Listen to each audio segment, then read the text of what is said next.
स्वर्ग से नारद शनि जी और गए ददरे बाया। जेवर सिंह की अगिशाला में कोई अपना रूप छुपाए और भूप को रे समझाई या गिरे बंद कराई। भूप को रे समझाई या गिरे बंद कराई।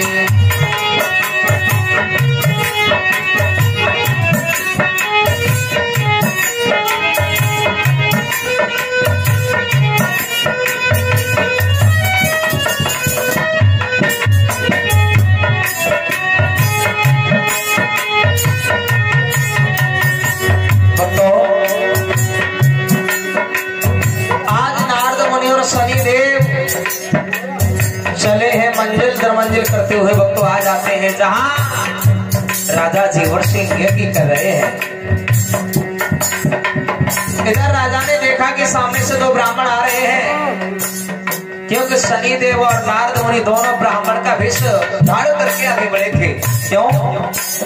मन में विचार किया उस राजा के सामने जाएंगे तो वो राजा हमें पहचान लेगा, और ब्राह्मण के वेश में जाएंगे तो वो राजा समझ नहीं पाएगा। ब्राह्मण के वेश में राजा जेवर सिंह के सामने नारद मुनि शनिदेव दोनों आ जाते हैं। भैया राजा ने सम्मान सहित बैठाला, पूछने लगे आप यहाँ से लेकर के आए? बड़ी दूर से लग रहा है आ रहे हो। नारद मुनि ब्राह्मण के वेश में थे, कहने लगे महाराज हमारी आस छोड़िए, अब इसलिए आइए मत पूछो, पहले तुम बताओ घी सामग्री हवन कुंड में हो रहे हो, ये काम क्या कर रहे हो? जवाब दिया है कि संतान की प्राप्ति के लिए मैं यज्ञ कर रहा हूं। और जो ये सुना है कि संतान की प्राप्ति के लिए यज्ञ कर रहे हैं, नारद बाबा हंसने लगे और बोले महाराज अरे तुमने कभी लोगों को भोजन नहीं कराया, संतों की तुमने कभी सेवा नहीं की, और यज्ञ करने से संतान की प्राप्ति करना चाहते हो, ये कभी भी संभव नहीं है। सुनिए, सुन रे जेवर सिंह राजा तेरी कैसी मत बोलाई। जेवर सिंह राजा तेरी कैसी मत बोलाई। पुत्र रतन की खातिर तेरे काय को यज्ञ रचाई। पुत्र रतन की खातिर तेरे काय को यज्ञ कराई। और भूखों को न भोजन देना, भूखों को न भोजन देना, ब्राह्मण पूरे छाए रहे ऐसे समुदाय। रहे बदन कराई रहे ऐसे समुदाय, रहे बदन कराई।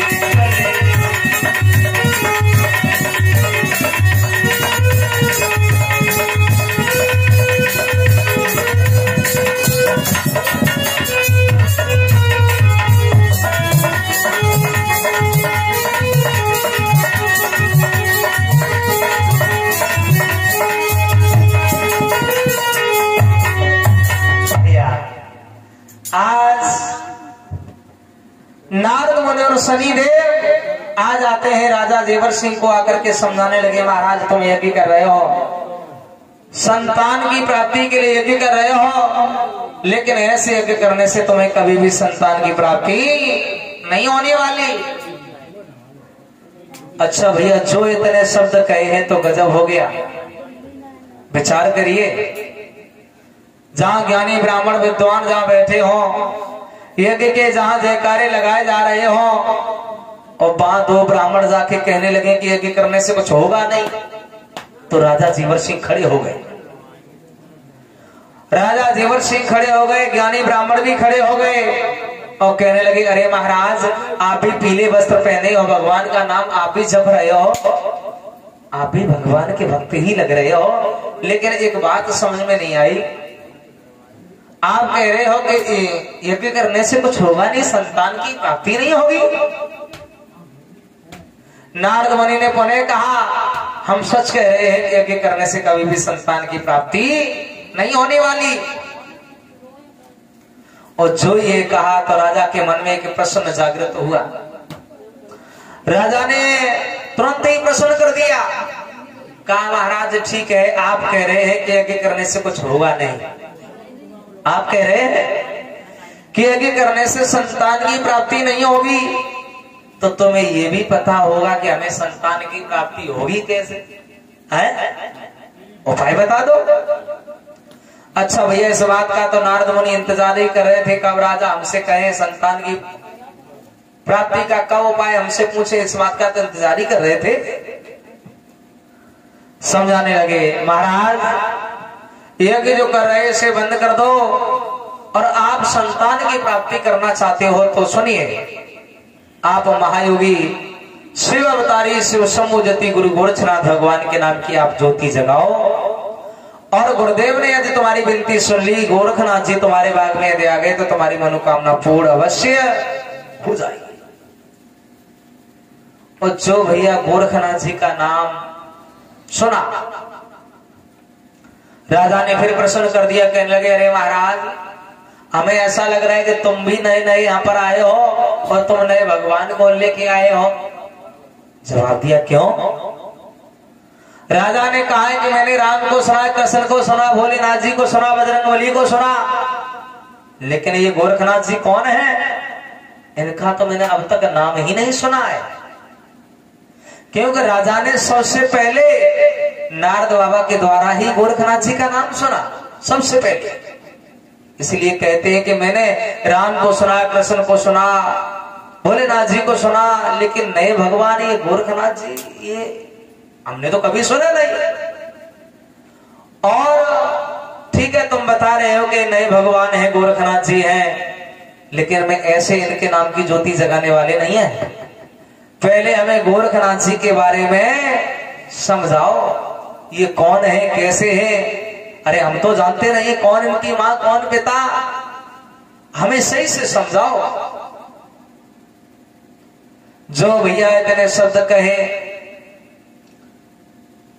नारद मुनि ब्राह्मण के बीच में कहने लगे, राजन ठीक है, यदि तुम गोरखनाथ जी के बारे में जानना चाहते हो तो कहा है कि गोरखनाथ जी की कथा थोड़ी सी तो है नहीं जो ऐसे हम तुम्हें बता दें, उसके लिए तो तुम्हें कथा करानी होगी। अच्छा भैया, राजा जेवर सिंह, भाई राजा उनके क्या किस बात की कमी? कहने लगे, महाराज आप बस आदेश करिए, किस बात की जरूरत है, किस चीज की जरूरत है? उसी समय भैया नारद मुनि के कहने पर राजा ने उसी बाग में एक ऊंचा शासन बनवा दिया, जिस पर नारद मुनि बैठ जाते हैं ब्राह्मण के वेश में, और कहने लगे, हे राजा जेवर सिंह, हम गोरखनाथ जी की कथा सुना रहे हैं, बड़े ध्यान से सुनना। एक काम करो, नगर में खबर भेज दो, दूर दूर तक खबर भेजो, जिससे लोग आए और गोरखनाथ जी के बारे में जाने। तो भैया ध्यान दें, यहीं से श्री शिव गोरक्ष भागवत कथा प्रारंभ होती है। जो गोगा जी महाराज की भागवत कथा होती है 7 दिन के 9 दिन की, वो यहीं से प्रारंभ होती है। क्योंकि राजा ने प्रश्न किया है कि गोरखनाथ जी के बारे में बताओ, तो नारद मुनि गोरखनाथ जी के बारे में समझाने लगे हैं, विस्तार से बताने लगे हैं। अच्छा भैया, क्यों समझा रहे हैं नारद बाबा? राजा जेवर सिंह को क्यों समझा रहे हैं? विश्वास हो जाए, विश्वास के लिए। और ध्यान रखना भक्तों, राजा जेवर सिंह को नारद मुनि यदि कथा नहीं सुनाते, गोरखनाथ जी के बारे में यदि नहीं बताते, तो राजा जेवर सिंह को कभी भी गोरखनाथ पर विश्वास नहीं होता। और विश्वास नहीं होता तो राजा जेवर सिंह यज्ञ कभी बंद नहीं करते, और यज्ञ बंद नहीं करते तो राजा इंद्र का सिंहासन भी नहीं बचता, और रानी बाछल भी गुरु गोरक्षनाथ भगवान की पुजारिन कभी नहीं बनती। और रानी बाछल गुरु गोरक्षनाथ भगवान की सेवा तपस्या यदि न करती तो ना महायोगी गुरु गोरक्षनाथ भगवान माता बाछल के बाग में आते, ना वरदान देते, और ना श्री जाहरवीर महाराज का अवतार होता। तो कथा किस लिए सुना रहे? विश्वास के लिए। और ध्यान रखना भक्तों, विश्वास में बहुत बड़ी शक्ति होती है। जब तक विश्वास नहीं है तब तक खूब अगरबत्ती घुमाओ, धूप चढ़ाओ, घी चढ़ाओ, कुछ भी होने वाला नहीं है। ये सत्य है, विश्वास पर ही भक्ति टिकती है। इसलिए राजा जेवर सिंह बार बार कहते हैं, हे प्रभु हमें गोरखनाथ जी के बारे में विस्तार से सुना दो, विश्वास करा दो, हम यज्ञ बंद कर देंगे। तो ध्यान दें भक्तों, क्या भागवत कथा तो हो नहीं रही है, थोड़ा सा समय है। और आप सब लोग गोगा जी महाराज के पावन ज्योति जागरण में ज्यादातर गोगा जी महाराज के जन्म की कथा या गोगा जी महाराज की विवाह की कथा सुनते आए हैं, क्योंकि समय के अनुसार वही कथा होती है, या जन्म की या गोगा जी महाराज की विवाह की। लेकिन यहाँ प्रसंग आ गया है कि गोरखनाथ जी कौन है। तो आज हम आप लोगों के बीच में थोड़े से शब्दों में समझाएंगे कि आखिर गोरखनाथ जी कौन है, जिससे राजा जेवर सिंह को विश्वास हो जाएगा और यज्ञ बंद हो जाएगा। और निवेदन है सभी भक्तों से, बड़े शांति से गुरु गोरखनाथ भगवान की कथा सुनेंगे। क्यों? क्योंकि भक्तों ज्यादा बड़ी कथा थोड़े से समय में सुनाई जाए तो शब्द कम होंगे, और दो चार भी शब्द सुनने से छूट गए तो कथा पूरी समझ में नहीं आएगी। निवेदन है सभी भक्तों से बातचीत नहीं करेंगे, ध्यान देते हैं गुरु गोरखनाथ भगवान के जन्म के बारे में एक बार प्रेम से जयकारा लगाएंगे। बोलो साचे दरबार की। तो भैया पहले तो थोड़े से शब्दों में सुनाया, नारद मुनि ने मन में विचार किया थोड़े से शब्दों में समझना है तो ज्यादा ठीक रहेगा। कैसे समझाया भैया, सुनिएगा।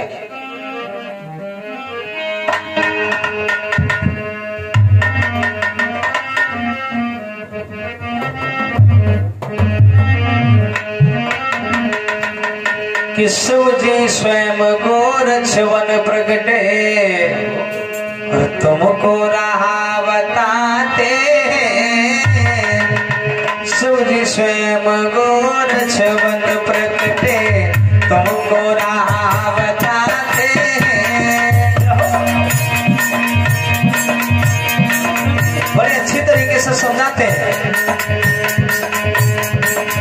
शिव जी स्वयं गोरक्ष वन प्रगटे, तुमको राह बताते हैं। पृथ्वी से नाथ प्रकट भये, शिव गोरक्ष कहलाते हैं। पृथ्वी से नाथ प्रकट भये, शिव गोरक्ष कहलाते हैं। और 1400 चेला रहे सन में, लीला जब निराली है। 1400 चेला रहे सन में, लीला जब निराली है। और शिव गोरक्ष के नाम से दुनिया में कोई जगह न खाली है। शिव गोरक्ष के नाम से दुनिया में कोई जगह न खाली है। और समझाया, तुम राजा रानी दोनों यदि गुरु की ज्योति जगाओगे, तुम राजा रानी दोनों गुरु की ज्योति जगाओगे। कृपा होई गुरु गोरख की तो ललना गोद खिलाओगे। हाँ, कृपा होई बाबा जी की तो ललना गोद खिलाओगे।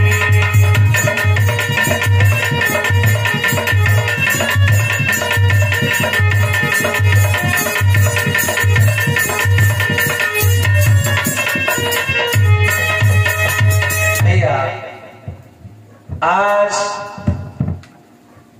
थोड़े से शब्दों में समझाया कि शिव जी स्वयं गोरक्ष वन प्रकटे, तुमको राह बताते हैं। पृथ्वी से ये नाथ प्रकट हुए शिव गोरक्ष कहलाते हैं। 1400 चेला रहे संग में, लीला जब निराली है। शिव गोरक्ष के नाम से दुनिया में कोई जगह ना खाली है। तुम राजा रानी दोनों यदि गुरु की ज्योति जगाओगे, कृपा होई गुरु गोरख की तो ललना गोद खिलाओगे। अच्छा, इतने जो शब्द कहे राजा जेवर सिंह पुनः खड़े हो गए और हाथ जोड़ लिए, कहने लगे पंडित जी महाराज बस हो गई तुम्हारी कथा, बंद करो। अरे मेरे तो कुछ समझ में नहीं आ रहा है। आप कह रहे हैं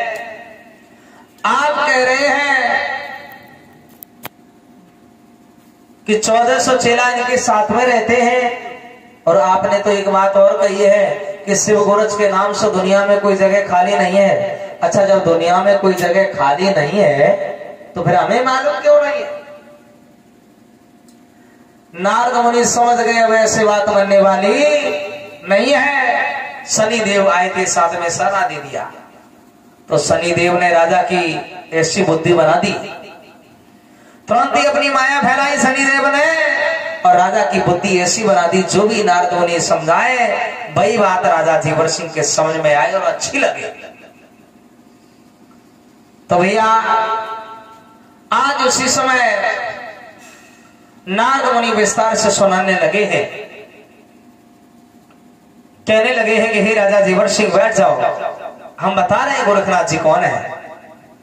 समझाया, कहा है कि हे राजा जीवर सिंह, गोरखनाथ जी जो है ना, इनके गुरु हुए हैं मच्छिंद्र नाथ जी, और मच्छिंद्र नाथ जी का जन्म गोरख पुराण के अनुसार मच्छिंद्र नाथ जी का जन्म एक मछली के गर्भ से हुआ,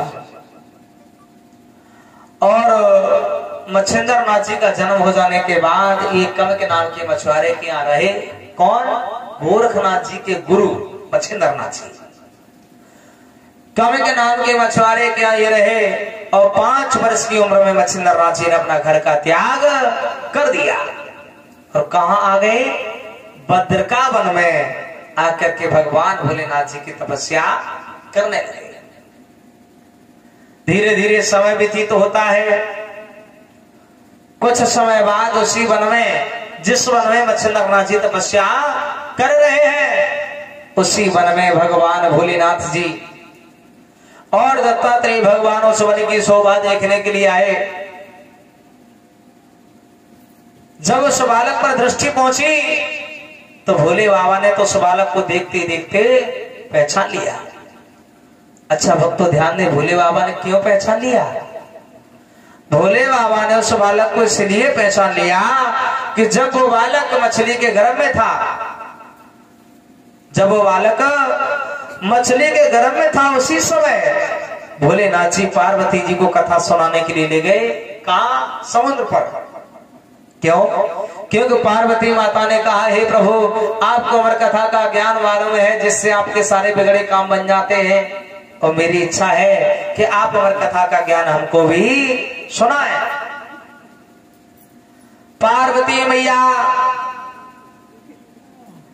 जो इतने शब्द कहती है, भोले बाबा कहने लगे हैं, हे देवी, हम तुम्हें कथा अनेकों बार सुना चुके हैं, अनेकों बार, लेकिन तुम पूरी कथा सुन ही नहीं पाती, तुम्हें तो नींद आ जाती है, तुम सो जाती हो। पार्वती मैया ने कहा, नहीं प्रभु, अब की बार तुम हमें कथा सुनाओ, बिल्कुल नहीं सोऊंगी। भोले बाबा ने कहा, ठीक है, लेकिन इस कथा को सुनाने के लिए एकांत स्थल होना बहुत जरूरी है, क्योंकि जो भी इस कथा को सुनता है वो अमर हो जाता है। तो देखिए, आज भोले बाबा पार्वती जी को साथ में लेकर के चले हैं एकांत स्थल ढूंढने के लिए। कैसे? सुनेंगे।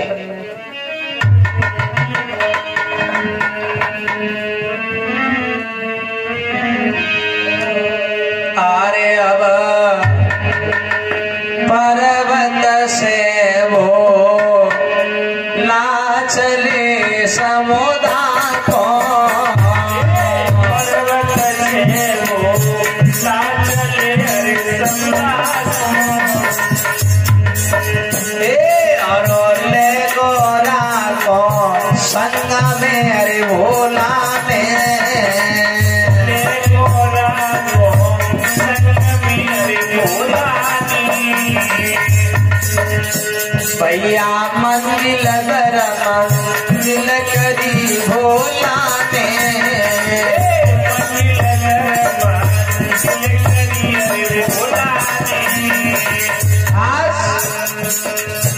और गए समुना पे आए आज भोला जी, समुना पे आए आज भोला जी। भोले बाबा को साथ में लेकर के आ जाते हैं समुद्र पर। आगे बढ़े हैं तो देखा एक अमर गुफा स्थान है। उस स्थान पर जब पहुंचे देखा एक ऊंची शिला बनी है जिस पर भोले बाबा बैठ जाते हैं और पार्वती जी से कहते देवी देखो हम तुम्हें कथा तो सुना रहे हैं लेकिन सो मत जाना, एक काम करना तो मुझे हुंकारा देना तो तुम्हें नींद नहीं आएगी। पार्वती मैया ने कहा ठीक है। इधर भोले बाबा ने मंत्र शक्ति द्वारा सब जीव जंतुओं को वहां से भगा दिया क्योंकि कोई कथा ना सुन ले। लेकिन भैया ध्यान रखना प्रभु की इच्छा तो कुछ और ही थी। ब्रह्मा जी से जो मछली गर्भवती हुई थी वो पानी की हिलोरों में वही पहुंच जाती है जहां भोले बाबा पार्वती जी को कथा सुना रहे हैं। इधर कथा प्रारंभ होती है भैया। शिला खंड पे बैठ के भोला ने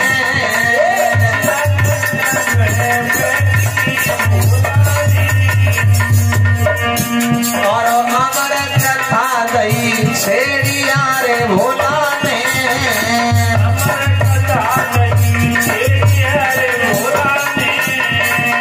और ऐसा ही नहीं, अब अमर कथा भोला गए समुद्र पे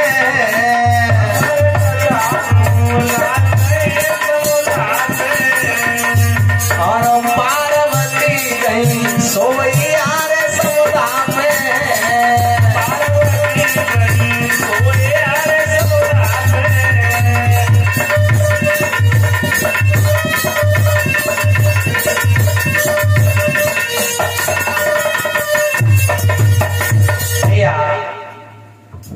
आज भोले बाबा कथा सुना रहे हैं, पार्वती मैया कथा सुन रही है। कुछ देर तो सुनी बड़ी ध्यान से, पार्वती मैया सो जाती।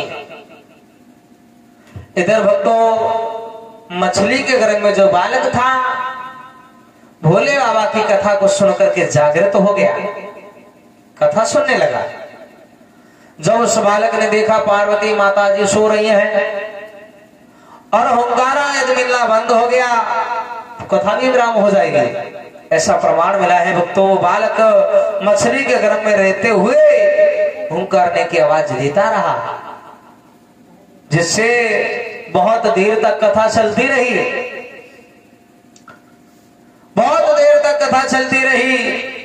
कथा जब विराम की है तो भोलेनाथ जी ने पार्वती जी से कहा हे देवी हमने जो तुम्हें कथा सुनाई है उस कथा से तुम्हें कुछ ज्ञान प्राप्त हुआ है कि नहीं हुआ है। अब भैया पार्वती मैया तो सोने जवाब कौन दे। मछली के गर्भ से आवाज आती है हे प्रभु आपने जो कथा सुनाई है उस कथा का सार इस दुनिया में इस संसार में एक ही है। क्या बताया कि शिव ही भोक्ता शिव ही अभोक्ता शिव ही सब संसार है। शिव से बड़ा इस दुनिया में से सृष्टि में कोई नहीं है, शिव ही श्रेष्ठ है। और जो ये कहा भोले बाबा समझ गए इसका मतलब मेरी कथा पार्वती ने नहीं किसी और ने भी सुनी है। जब इतना सुंदर अंश मिला समझ गए।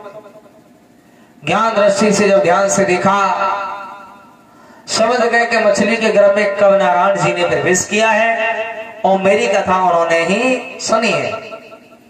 आगे बढ़े और कहने लगे हे बेटा तुमने जो कथा सुनी उस कथा से तुम्हें बहुत ज्ञान प्राप्त हुआ है, लेकिन उस ज्ञान का लाभ तब होगा जब तुम इस गर्भ गुफा से उद्धार हो जाओ तो बद्रिका वन में चले आना, हम तुम्हें वहां मिलेंगे और दीक्षा भी देंगे।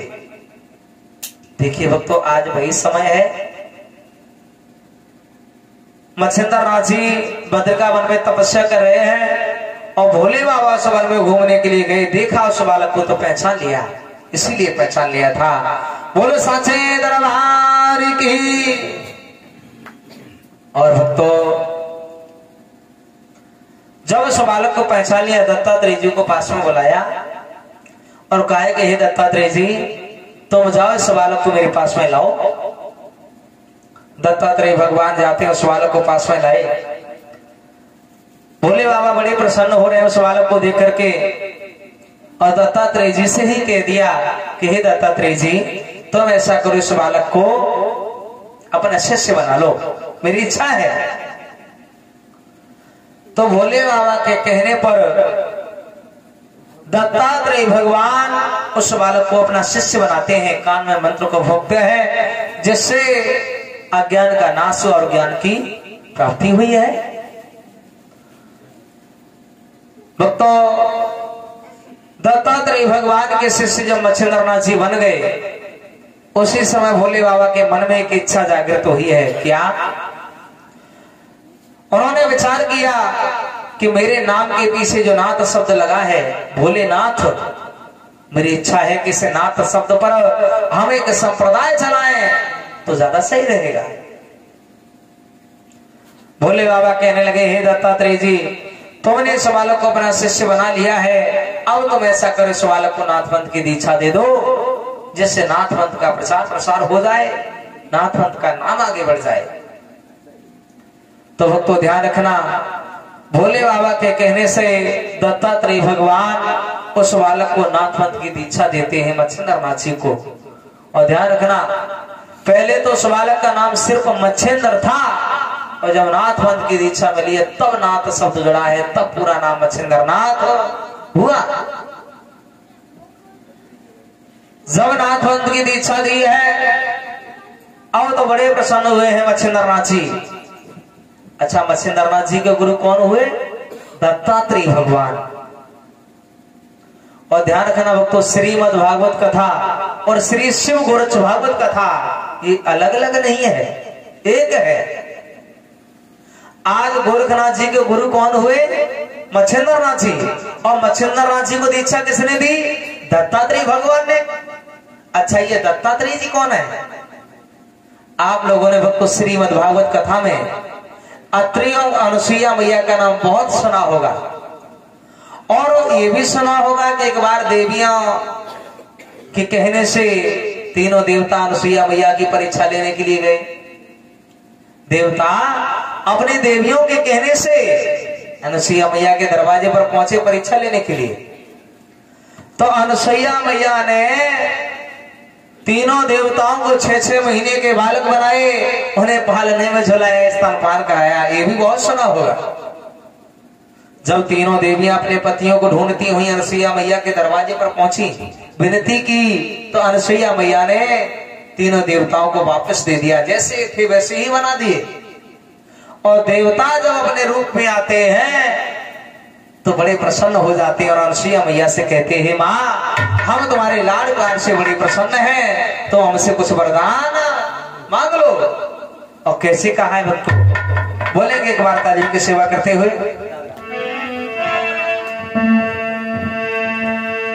अरे मांगी अनुसुईया मैया, खुश तुम पे तीनों देव अपार।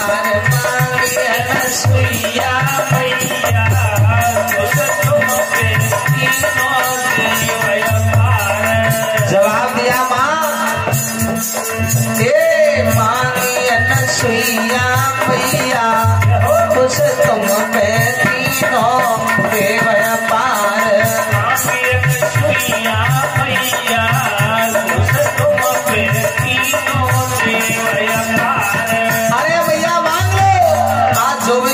भाई हम दे देंगे। माता अनुसुईया सोचने लगी अब क्या मांगा जाए, देवता बड़े प्रसन्न है। तो अनुसुईया मैया ने क्या मांगा भक्तों? हे भगवान, तुम देना ही चाहती हो तो सुनिए।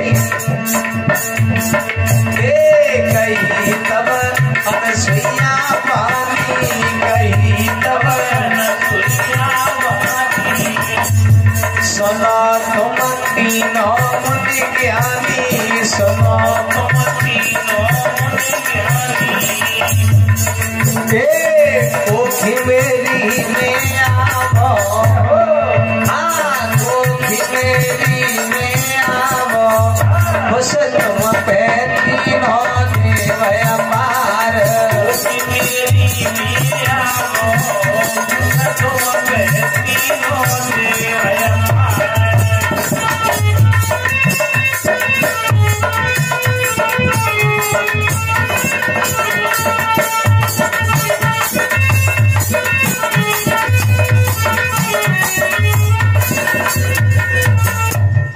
भक्तों, अनसुईया मैया ने क्या मांगा, काहे कि हे देवताओं, तो हमसे यदि प्रसन्न हो तो मेरी इच्छा है, अभी तो मैंने तुम्हें 6-6 महीने के बालक बनाए, स्तनपान कराया, पालने में झुलाया, ये तो तुम वरदान में देना चाहते हो, तो मेरी इच्छा है कि तुम तीनों देवता मेरे गर्भ से अवतार लो।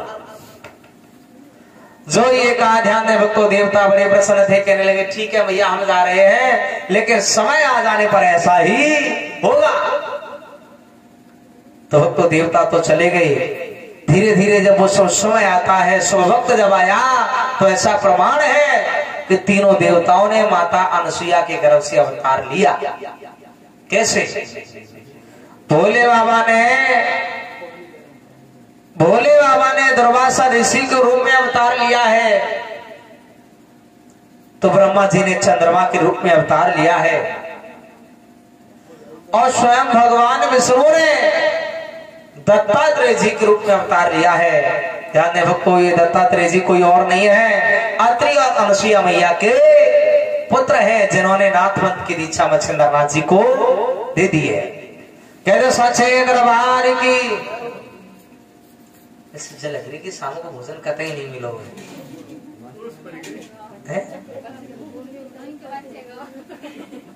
आज अच्छा थोड़े कह रही हमने बिल्कुल ना बोली हो।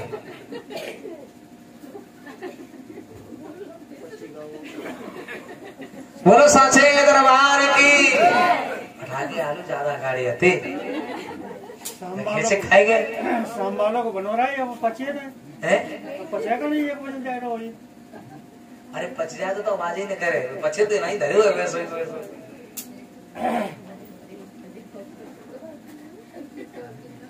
बोलो साचे दरबार की।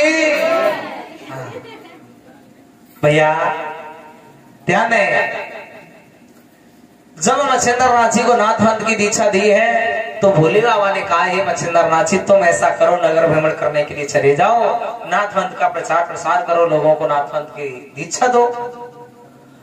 तो मच्छिंद्र नाथ जी चले हैं नाथवंत का प्रचार करने के लिए।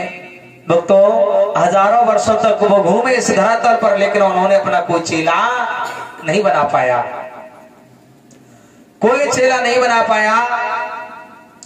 तो मच्छिंद्र नाथ जी एक दिन मरने के लिए उद्यत हो जाते हैं, ऊंचे ऊंचे पहाड़ों पर चढ़ जाते हैं, आवाज लगाते हैं भोलेनाथ जी, हे भोलेनाथ जी, इस दुनिया में इस संसार में मेरी कोई बात नहीं सुनना चाहता, हमें ऐसे किसी नाथवंत की दीक्षा दे दें, कैसे नाथवंत का नाम आगे बढ़ाए।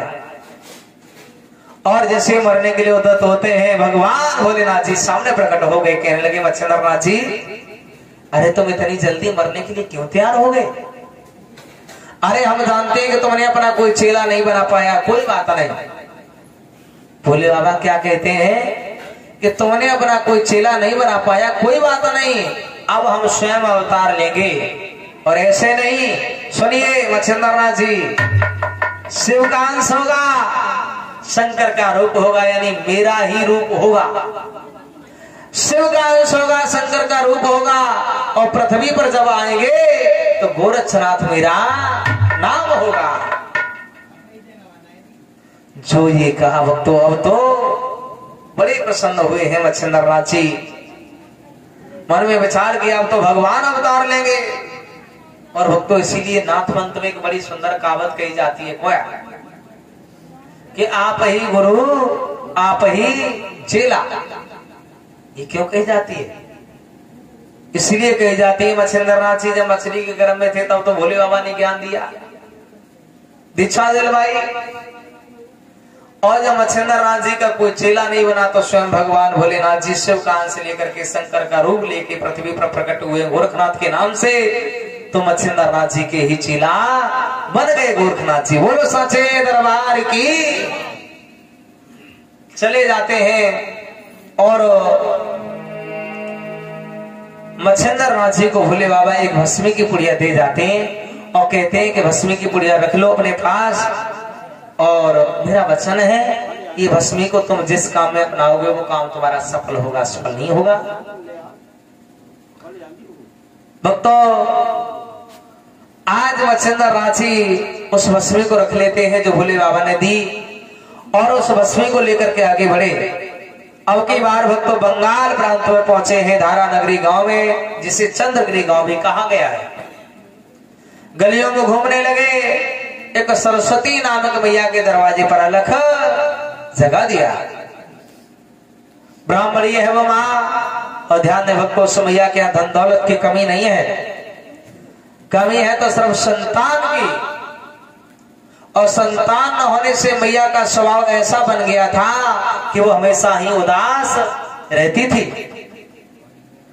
उस मैया के दरवाजे पर जैसे महात्मा मच्छिंद्रनाथ जी ने अलग जगाया तो मैया भिक्षा लेके आई, और जो मैया को उदास देखा पूछने लगे, रे मैया अब ऐसी तुम्हारे हाथ का भिक्षा लेने वाले नहीं हम? क्या बाबा जी? अरे मैया वैसे तुम्हारे घर में कोई बात की कमी तो मालूम नहीं पड़ रही है, फिर भी मैया तुम उदास हो, इसका कारण क्या है? बाबा जी हाँ तुम भिक्षा ले हो हाँ और जाओ, हमारी उदासी से तुम्हें क्या मतलब है? अरे नहीं नहीं भैया, हो सकता है कि हम तुम्हारी उदासी को दूर कर दे। तुम बताओ ना क्या दुख है तुम्हें? बाबा जी हाँ देखो तुम्हारे जैसे बाबा जी निरिया अरे और बिन्ने काम बनाओ चलते बने तासे तुम भिक्षा ले हाँ हाँ और जाओ। अरे नहीं नहीं भैया, तुम अपना दुख बताओ, हो सकता है कि आज तुम्हारे दुखों का हम निवारण कर दे। बाबा जी हाँ अब तुम मानो नहीं? हाँ जी कह रहे हाँ तो भगवान की कृपा से सब कुछ है। अच्छा। पंडित जी हमारे बहुत कमाओ हाँ हाँ और हम उदास रहते दुखी हैं, हाँ तो हमारे कोई संतान नहीं है, क्या? जाके वहां हम उदास रहे। अरे मैया बस तुम इतनी छोटी सी बात को लेकर के इतनी ज्यादा चिंता में? बाबा जी हाँ जो तुम्हें छोटी सी बात लग रही है, और क्या? एक आध झोली में डाले हो? अरे नहीं भैया वो बात नहीं, तो? लेकिन चिंता मत करो माँ, आज हम तुम्हारे दरवाजे पर आ गए हैं तो तुम्हारी मनोकामना पूर्ण भी अवश्य हो जाएगी। तो देखिए भक्तों, मच्छिंद्रनाथ जी ने वही वस्मी की पुड़िया निकाली जो भोले बाबा ने दी थी और सुमैया को देने लगी। बोले माँ सुनिएगा,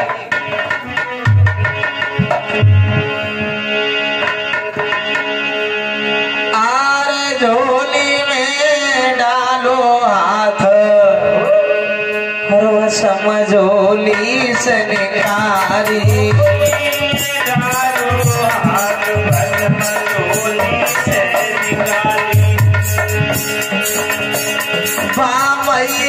दही पकड़ाए कई सोने भोली माई,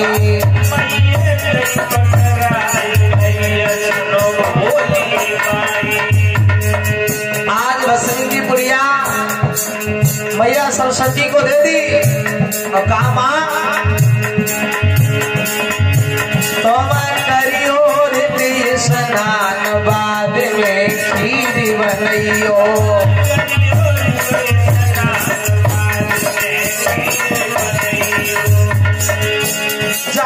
समीलियो मिलाए खीर फिर प्रेम से खाइयो,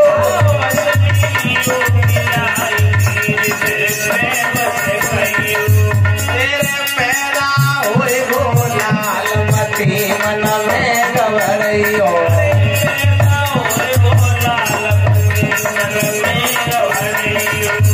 प्यारे पैदा हुए गो लाल मती मन में घबराइयो,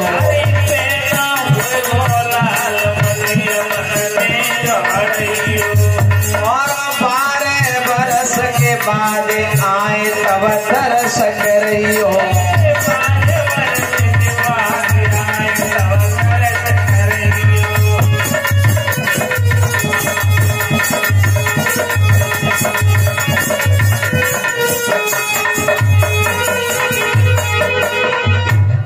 आज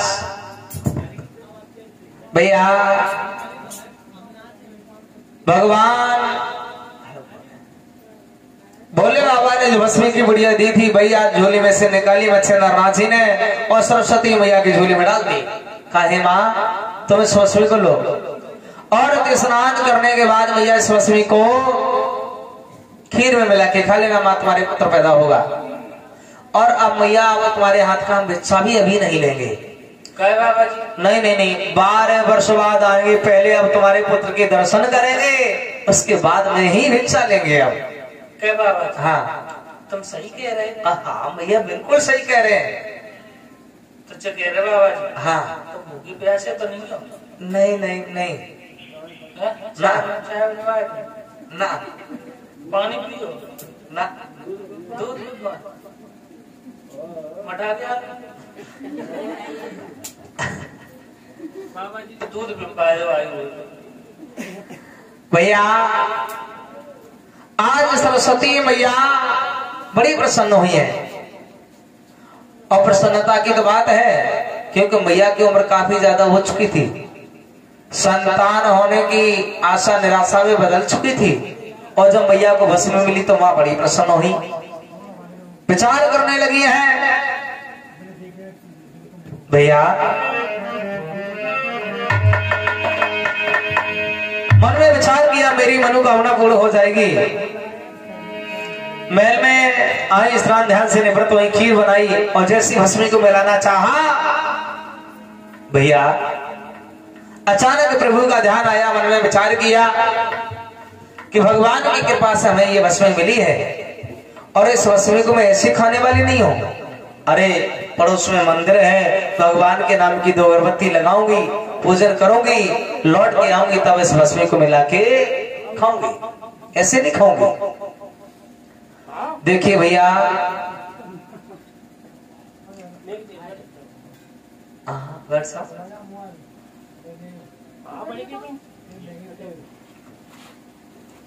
सरस्वती मैया बड़ी भोली स्वभाव की, सीधे स्वभाव की मैया है। ध्यान दे भक्तों, आज सरस्वती मां भस्मी को नहीं मिलाती है, मन में विचार करती है पड़ोस में भगवान का पूजन करके लौटूंगी तब भस्मी को खाऊंगी। आज रास्ते में जा रही हैं, मंदिर में पहुंचने ही वाली हैं। और ध्यान रखना भक्तों, मैया सरस्वती को रास्ते में कुछ पड़ोसन मिल जाती है, ऐसा प्रमाण है। और भैया पड़ोसन कई एक तरीके की होती है। कुछ पड़ोसन तो ऐसी होती हैं, कैसी महाराज? मोहल्ला में चाहे ज्योति जागरण होता हो, चाहे देवी जागरण होता हो, उन्हें कोई मतलब ना, खाई पूरी खींच के ऐसी परी परी सुसे आती रहे, कोई मतलब ना है। राम नाम की आयुषी भोजन में उसे होती है महाराज, होती है। हाँ कुछ कमरा में और हुए हैं। अच्छा भैया कुछ पड़ोसन ऐसी भी होती हैं, कैसी महाराज? उन्हें पता लग जाए कि यहाँ से काफी दूराई पर भागवत कथा हो रही है, बुलावा आए चाहे ना आए, वो कथा सुनने के लिए जरूर जाएंगे। महाराज भक्ति में होती है। अच्छा और भैया कुछ पड़ोसन ऐसी भी होती हैं, उनको मोह बंधा नहीं रहे, वे मोहल्ला की बात वो मोहल्ला मिले से, वो मोहल्ला की बात मोहल्ला मिले से। अरे महाराज उनको मोह बंधा नहीं रह सकता। अरे बे तो बे होती है महाराज। हाँ चुगलियां होती है। अच्छा देखिए भक्तों, आज वे ही चुगलन पड़ोसन जो इधर की उधर करने वाली सरस्वती मैया को रास्ते में ही मिल गई। और चुगलन पड़ोसन ने देखा सरस्वती बेन तो हमेशा उदास रहती थी, लेकिन न जाने आज इसके हाथ क्या लग गया, मुस्कुराती हुई चली आ रही है। आगे बढ़ी चुगलन पड़ोसन पूछने लगी, बहन सरस्वती, हाँ अरे बहन क्या मिल गया, तू तो बात बात पर मुस्कुरा रही, क्या हो गया तुझे? तुम लोग मंदिर में जा रहे तब। मंदिर में किस लिए? अरे पूजा करें या नहीं? अरे भाई यही पूजा वूजा बाद में करियो, पहले बात बताओ, बात कहाँ है? तो सरस्वती मैया बड़ी भोले मैया, सीधे स्वभाव की, कहने लगी बात बहन ये देखो तुम्हें